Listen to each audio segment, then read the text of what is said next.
ನಮಸ್ಕಾರ ಸ್ನೇಹಿತರೆ. ಮಿಥುನ ರಾಶಿ ಚಕ್ರದ 3ನೇ ಮಗು, ಗಾಳಿಯ ಮಗ, ಬುದ್ಧಿವಂತಿಕೆ ಮತ್ತು ಮಾತಿನ ರಾಜ ನೀವು. ನಿಮ್ಮ ಅಧಿಪತಿ ಬುಧ ಅಂದರೆ ಜ್ಞಾನ, ಕಮ್ಯುನಿಕೇಷನ್, ಬಿಸ್ನೆಸ್, ಚಾತುರ್ಯ, ಲಾಜಿಕ್ ಮತ್ತು ಡಬಲ್ ಸ್ವಭಾವದ ಕಾರಕ. ನೀವು ಗಾಳಿ ಇದ್ದ ಹಾಗೆ, ಒಂದು ಕಡೆ ನಿಲ್ಲಲ್ಲ, ಯಾವಾಗಲೂ ಚಲನೆಯಲ್ಲಿ ಇರ್ತೀರ. ನಿಮ್ಮ ತಲೆ 24 ಗಂಟೆ ಕೆಲಸ ಮಾಡುತ್ತಾನೇ ಇರುತ್ತೆ. ರಾತ್ರಿ ಮಲಗಿದ್ರೂ ಕನಸಲ್ಲಿ ಪ್ಲ್ಯಾನ್ ಮಾಡ್ತೀರಾ, ಇದನ್ನು ಮಾಡಬೇಕು, ಅದನ್ನು ಕಲಿಯಬೇಕು ಅನ್ನೋ ಹಸಿವು ನಿಮಗೆ ಯಾವಾಗಲೂ ಇರುತ್ತೆ. ನೀವು ಸೋಷಿಯಲ್ ಬಟರ್ಫ್ಲೈ. 5 ನಿಮಿಷದಲ್ಲಿ ಅಪರಿಚಿತರನ್ನು ಫ್ರೆಂಡ್ ಮಾಡ್ಕೋತೀರಾ. ನಿಮ್ಮ ಮಾತು, ನಿಮ್ಮ ಜೋಕ್, ನಿಮ್ಮ ಟೈಮಿಂಗ್ಗೆ ಜನ ಫಿದಾ ಆಗ್ತಾರೆ. ಬರವಣಿಗೆ, ಮಾತು, ಟ್ರೇಡಿಂಗ್, ಮಾರ್ಕೆಟಿಂಗ್, ಯೂಟ್ಯೂಬ್, ಟೀಚಿಂಗ್, ಮಾಹಿತಿ ಇರುವಲ್ಲೆಲ್ಲ ನೀವಿರ್ತೀರ. ಯೌವನದಲ್ಲಿ ನೀವು ಬೋರ್ ಆಗೋದಕ್ಕೆ ಭಯಪಡ್ತೀರಾ. ಒಂದೇ ಕೆಲಸ 2 ವರ್ಷ ಮಾಡಿದರೆ ನನಗೆ ಡಲ್ ಆಗ್ತಿದೆ ಅಂತೀರ. ಆದರೆ ಮಿಥುನ ರಾಶಿಯವರೇ, ಈ ಚಟುವಟಿಕೆಯ, ಈ ಮಾತಿನ, ಈ ಜ್ಞಾನದ ಜೀವನ 60 ವರ್ಷ ದಾಟಿದ ಮೇಲೆ ಹೇಗಿರುತ್ತೆ? ಬುಧ ನಿಮಗೆ ಯಾವ ಶುಭ ಫಲ ಕೊಡ್ತಾನೆ? ಯಾವ ಸವಾಲು ತರುತ್ತಾನೆ? ವಯಸ್ಸಾದ ಮೇಲೆ ನಿಮ್ಮ ಚಂಚಲ ಮನಸ್ಸು ಶಾಂತಿ ಪಡೆಯುತ್ತಾ? ನಿಮ್ಮ ಬುದ್ಧಿವಂತಿಕೆ ಆಸ್ತಿ ಆಗುತ್ತಾ ಅಥವಾ ಹೊರೆಯಾಗುತ್ತಾ? ಸಂಪೂರ್ಣ ಮಾಹಿತಿ ವಿಡಿಯೋದಲ್ಲಿ ತಿಳಿಸಿಕೊಡ್ತೀನಿ. ಕೊನೆಯವರೆಗೂ ಸ್ಕಿಪ್ ಮಾಡದೆ ನೋಡಿ.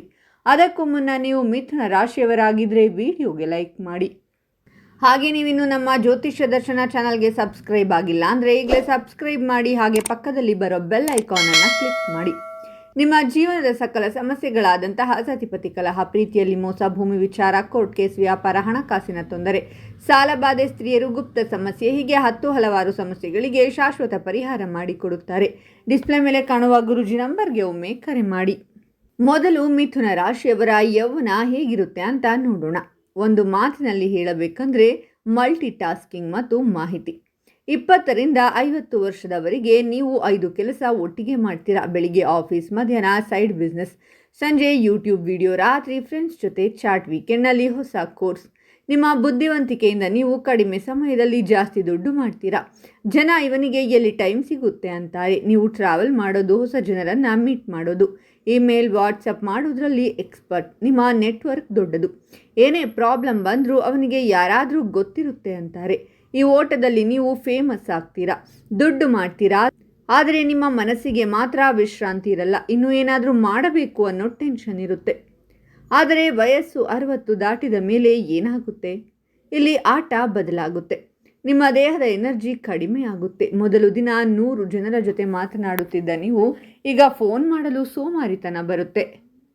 ಮೆಮೊರಿ ಸ್ವಲ್ಪ ವೀಕ್ ಆಗುತ್ತೆ. ಅದೇನು ಹೆಸರು ಅಂತ ಪದ ನೆನಪಿಗೆ ಬರಲ್ಲ. ಬುಧ ಗ್ರಹ ವಯಸ್ಸಾದ ಮೇಲೆ ನರಗಳು, ಮೆದುಳು, ಶ್ವಾಸಕೋಶಕ್ಕೆ ಸಂಬಂಧಿಸಿದ ಸಮಸ್ಯೆ ತರುತ್ತಾನೆ. ಮೊದಲು 10 ಗ್ರೂಪ್ನಲ್ಲಿ ಆ್ಯಕ್ಟಿವ್ ಇದ್ದ ನೀವು ಈಗ ಅಷ್ಟು ಮಾತಾಡೋಕೆ ಆಗಲ್ಲ ಅಂತೀರ. ಮೊಮ್ಮಕ್ಕಳು, ಅಜ್ಜ ಫೋನ್ ಯೂಸ್ ಮಾಡೋಕೆ ಬರಲ್ಲ ಅಂತಾರೆ. ನಿಮ್ಮ ಕೈಯಲ್ಲಿದ್ದ ಮಾಹಿತಿಯ ರಿಮೋಟ್ ಈಗ ಯುವಕರ ಕೈಗೆ ಹೋಗುತ್ತೆ. ಇದು ಮಿಥುನ ರಾಶಿಯವರಿಗೆ ಮೊದಲನೇ ದೊಡ್ಡ ಪರೀಕ್ಷೆ. ಯಾಕಂದರೆ ನೀವು ಸುಮ್ಮನೆ ಕೂರೋಕೆ ಆಗಲ್ಲ. ಸುಮ್ಮನೆ ಕೂತರೆ ನಿಮ್ಮ ತಲೆ ಏನಾದರೂ ಯೋಚನೆ ಮಾಡುವಂಥ ಕಿರುಕುಳ ಕೊಡುತ್ತೆ. ಆದರೆ ವಯಸ್ಸಾದ ಕಾಲ ಪೂರ್ತಿ ಬೋರ್ ಅಂತಲ್ಲ. ಮಿಥುನ ರಾಶಿಯವರಿಗೆ 60ರ ನಂತರ 4 ದೊಡ್ಡ ಶುಭ ಫಲಗಳು ಸಿಗುತ್ತೆ. ಶುಭ ಫಲ 1, ಜ್ಞಾನದ ಗುರು. ನೀವು ಯೌವನದಲ್ಲಿ ಕಲಿತದ್ದು, ಓದಿದ್ದು, ಅನುಭವಿಸಿದ್ದು ಎಲ್ಲ ಈಗ ಜನರಿಗೆ ಕೆಲಸಕ್ಕೆ ಬರುತ್ತೆ. ನೀವು ಲೆಕ್ಚರರ್, ಕನ್ಸಲ್ಟೆಂಟ್, ಬರಹಗಾರ, ಯೂಟ್ಯೂಬರ್ ಆಗ್ತೀರಾ.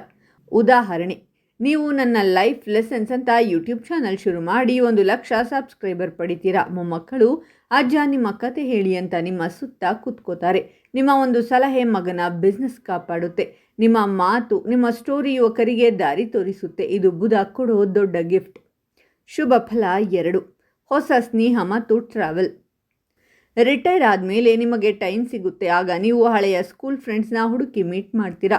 ವಾಟ್ಸಪ್ ಗ್ರೂಪ್ ಕ್ರಿಯೇಟ್ ಮಾಡ್ತೀರಾ. 30 ವರ್ಷದ ನಂತರ ರಿಯೂನಿಯನ್ ಪ್ಲ್ಯಾನ್ ಮಾಡ್ತೀರಾ. ತೀರ್ಥಯಾತ್ರೆ, ಟೂರ್ ಹೋಗ್ತೀರಾ. Senior citizen tour group lead ಮಾಡ್ತೀರಾ. 65 ವರ್ಷದಲ್ಲೂ ನೀವು ಬೆಂಗಳೂರಿಂದ ಮೈಸೂರು ಬೈಕ್ನಲ್ಲಿ ಹೋಗೋಣ ಅಂತ ಪ್ಲ್ಯಾನ್ ಮಾಡ್ತೀರಾ. ನಿಮ್ಮ ಎನರ್ಜಿ ನೋಡಿ ಯುವಕರೇ ಶಾಕ್ ಆಗ್ತಾರೆ. ಒಂಟಿತನ ನಿಮಗೆ ಕಾಡಲ್ಲ. ಶುಭ ಫಲ 3, ಬರವಣಿಗೆ ಮತ್ತು ಸೋಷಿಯಲ್ ಮೀಡಿಯಾ. ನಿಮ್ಮ ಕೈಗೆ ಪೆನ್ ಕೊಟ್ಟರೆ ಸಾಕು, ಇತಿಹಾಸ ಬರೆಯುತ್ತೀರಾ. ವಯಸ್ಸಾದ ಮೇಲೆ ನೀವು ನಿಮ್ಮ ಆತ್ಮಕತೆ ಬರೆಯುತ್ತೀರಾ, ಬ್ಲಾಗ್ ಮಾಡ್ತೀರಾ, ಫೇಸ್ಬುಕ್ನಲ್ಲಿ ಜ್ಞಾನದ ಮಾತು ಹಾಕ್ತೀರಾ. ಉದಾಹರಣೆ, 60 ನಂತರದ ಜೀವನ ಅಂತ ನೀವು ಬರೆದ ಲೇಖನ ವಾಟ್ಸಪ್ನಲ್ಲಿ ವೈರಲ್ ಆಗಬಹುದು.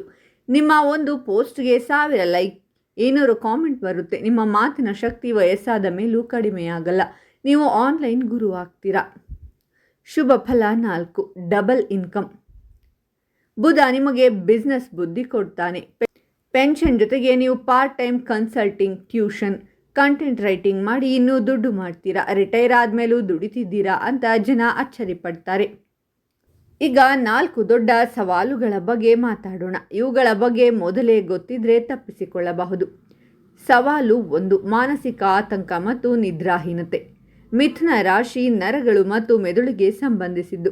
ವಯಸ್ಸಾದ ಮೇಲೆ ನಾಳೆ ಏನಾಗುತ್ತೋ, ಮಗ ಏನು ಮಾಡ್ತಾನೋ, ಮಾರ್ಕೆಟ್ ಏನಾಗುತ್ತೋ ಅಂತ ಜಾಸ್ತಿ ಯೋಚನೆ ಮಾಡ್ತೀರಾ. ರಾತ್ರಿ 2 ಗಂಟೆವರೆಗೂ ನಿದ್ದೆ ಬರಲ್ಲ. ಮೊಬೈಲ್ ಸ್ಕ್ರೋಲ್ ಮಾಡ್ತಾನೆ ಇರ್ತೀರಾ. ಇದರಿಂದ BP, ಆತಂಕ, ಮೈಗ್ರೇನ್ ಜಾಸ್ತಿ ಆಗುತ್ತೆ. ಸವಾಲು 2, ಏಕಾಗ್ರತೆಯ ಕೊರತೆ. 60ರ ನಂತರ ನೀವು ಒಂದು ಕೆಲಸದ ಮೇಲೆ ಫೋಕಸ್ ಮಾಡೋಕೆ ಆಗಲ್ಲ. ಟಿವಿ ನೋಡ್ತಾ, ಫೋನ್ ನೋಡ್ತಾ ಮಾತಾಡ್ತಾ ಇರ್ತೀರಾ. ಪುಸ್ತಕ ಓದೋಕೆ ಶುರು ಮಾಡಿ 2 ಪೇಜ್ಗೆ ಬೋರ್ ಆಗುತ್ತೆ. ಇದರಿಂದ ಮನೆಯವರು ಅಪ್ಪ ಸರಿಯಾಗಿ ಕೇಳಿಸಿಕೊಳ್ಳಲ್ಲ ಅಂತಾರೆ. ನಿಮ್ಮ ಚಂಚಲತೆ ನಿಮಗೆ ಬೇಜಾರು ತರುತ್ತೆ. ಸವಾಲು 3, ಮಾಹಿತಿ ಮತ್ತು ಮೋಸ. ನೀವು ಹೊಸ ಟೆಕ್ನಾಲಜಿ ಕಲಿಯೋಕೆ ಹೋಗಿ ಆನ್ಲೈನ್ ಫ್ರಾಡ್ಗೆ ಬೀಳ್ತೀರಾ. ಇನ್ವೆಸ್ಟ್ ಮಾಡಿದರೆ ಡಬಲ್ ಅಂತ ಯೂಟ್ಯೂಬ್ ಆ್ಯಡ್ ನೋಡಿ ದುಡ್ಡು ಕಳ್ಕೊತೀರಾ. ಜಾಸ್ತಿ ಮಾತಾಡೋದ್ರಿಂದ ನಿಮ್ಮ ಸೀಕ್ರೆಟ್ ಕೂಡ ಹೊರಗೆ ಹೋಗುತ್ತೆ. ಇವರು ಎಲ್ಲರಿಗೂ ಹೇಳಿಬಿಡ್ತಾರೆ ಅಂತ ಜನ ನಿಮ್ಮ ಹತ್ರ ಪ್ರೈವೇಟ್ ಮಾತು ಹೇಳೋಕೆ ಭಯಪಡ್ತಾರೆ. ಸವಾಲು 4, ಸಂಬಂಧದಲ್ಲಿ ಗೊಂದಲ. ನಿಮ್ಮ ಡಬಲ್ ಸ್ವಭಾವದಿಂದ ಸಂಗಾತಿಗೆ ಕನ್ಫ್ಯೂಸ್ ಆಗುತ್ತೆ. ಈಗ ಒಂದು ಹೇಳ್ತಾರೆ, 5 ನಿಮಿಷದಲ್ಲಿ ಇನ್ನೊಂದು ಹೇಳ್ತಾರೆ ಅಂತಾರೆ. ನಿಮ್ಮ ನಿರ್ಧಾರ ಸ್ಟೇಬಲ್ ಇರಲ್ಲ. ಇದರಿಂದ ಮನೆಯಲ್ಲಿ ಸ್ವಲ್ಪ ಟೆನ್ಷನ್ ಬರಬಹುದು. ಹಾಗಾದರೆ ಮಿಥುನ ರಾಶಿಯವರು ವಯಸ್ಸಾದ ಕಾಲದಲ್ಲಿ ಖುಷಿಯಾಗಿರೋದು ಹೇಗೆ? 3 ಮಂತ್ರಗಳು. ಮಂತ್ರ 1, ಮಾತಾಡಿ, ಆದರೆ ಆಯ್ಕೆ ಮಾಡಿ. ಎಲ್ಲರ ಜೊತೆ ಮಾತಾಡಿ, ಆದರೆ ದಿನಕ್ಕೆ 2ರಿಂದ 3 ಜನರ ಜೊತೆ ಮಾತ್ರ ಆಳವಾಗಿ ಮಾತಾಡಿ. ವಾಟ್ಸಪ್ ಗ್ರೂಪ್ 20 ಇದ್ದರೆ 5 ಗ್ರೂಪ್ನಿಂದ ಲೀವ್ ಆಗಿ. ನಿಮ್ಮ ಎನರ್ಜಿ ಉಳಿಸಿಕೊಳ್ಳಿ. ಮೌನ ಕೂಡ ಒಂದು ಶಕ್ತಿ ಅಂತ ಕಲಿಯಿರಿ. ಮಂತ್ರ 2, ಮೆದುಳಿಗೆ ವ್ಯಾಯಾಮ. ದಿನ 20 ನಿಮಿಷ ಪುಸ್ತಕ ಓದಿ, ಒಗಟು ಬಿಡಿಸಿ. ಮೊಮ್ಮಕ್ಕಳಿಗೆ ಪಾಠ ಹೇಳಿಕೊಡಿ. ಯೋಗ, ಪ್ರಾಣಾಯಾಮ, ವಾಕಿಂಗ್ ಮಾಡಿ. ಮೊಬೈಲ್ 1 ಗಂಟೆ ಆಫ್ ಮಾಡಿ. ನೆನಪಿನ ಶಕ್ತಿ ಹೆಚ್ಚಾಗುತ್ತೆ. ಮಂತ್ರ 3, ಒಂದು ಕೆಲಸದ ಮೇಲೆ ಫೋಕಸ್. 10 ಕೆಲಸ ಬಿಡಿ. ನಿಮಗೆ ಇಷ್ಟವಾದ ಒಂದು ಕೆಲಸ ಆಯ್ಕೆ ಮಾಡಿ. ಉದಾಹರಣೆ, ಬ್ಲಾಗ್ ಬರೆಯುವುದು, ಕ್ಲಾಸ್ ತೆಗೆದುಕೊಳ್ಳುವುದು. ಅದರಲ್ಲಿ ಎಕ್ಸ್ಪರ್ಟ್ ಆಗಿ. ಚದುರಿದ ಎನರ್ಜಿಯನ್ನು ಒಟ್ಟು ಮಾಡಿ. ಡೀಪ್ ವರ್ಕ್ ಮಾಡಿ. ಯೌವನದಲ್ಲಿ ಓಡಿದ್ರಿ, ವಯಸ್ಸಾದ ಮೇಲೆ ಮಾತಾಡಿ. ಜ್ಞಾನವನ್ನು ಹಂಚಿದರೆ ಅದು ಬೆಳೆಯುತ್ತೆ. ಮಿಥುನ ರಾಶಿಯವರೇ, ನೀವು ಗಾಳಿ ಇದ್ದ ಹಾಗೆ. ನಿಮ್ಮ ಮಾತೆ ನಿಮ್ಮ ಔಷಧಿ, ನಿಮ್ಮ ಶಾಪ ಕೂಡ. ನಿಮ್ಮ ಬುದ್ಧಿವಂತಿಕೆಯನ್ನು ಸೇವೆಗಾಗಿ ಬಳಸಿದರೆ ನೀವು 80 ವರ್ಷದಲ್ಲೂ ಯುವಕರಿಗೆ ಸ್ಫೂರ್ತಿಯಾಗ್ತೀರಾ.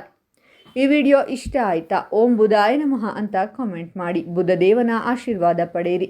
ಈ ಮಾಹಿತಿಯನ್ನು ಎಲ್ಲರಿಗೂ ಶೇರ್ ಮಾಡಿ ಮತ್ತು ಮಿಥುನ ರಾಶಿಯವರ ಹೆಚ್ಚಿನ ವಿಡಿಯೋಗಳಿಗಾಗಿ ನಮ್ಮ ಚಾನಲನ್ನು ಸಬ್ಸ್ಕ್ರೈಬ್ ಮಾಡಿ.